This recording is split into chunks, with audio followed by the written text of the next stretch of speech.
नमस्कार शेतकरी मित्रांनो, शेतकऱ्यांची शेतीशाळा प्राकृतिक आधुनिक कृषी शोध प्रशिक्षण चिकित्सालय रामपुरी बुद्रुकमध्ये आपले सहर्ष स्वागत आहे. शेतकरी मित्रांनो, आज आपण आहोत यशवंत साहेब खिल्लारे सर यांच्या हळदीच्या प्लॉटवर. आज या हळदीचं स्प्रे ड्रेंचिंग शेड्यूल 2 पूर्ण झालेले आहेत. आता एक खताचा डोस आणि अमोनिया सल्फेट आपल्याला सोडायचा आहे.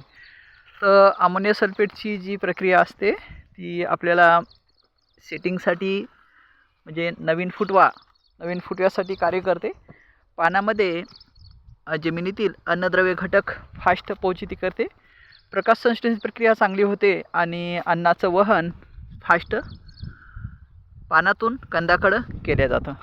आणि कंदाची जर भरणपोषण जर चांगलं झालं तरच तिथं आपल्याला फुटवा चांगला निघतो.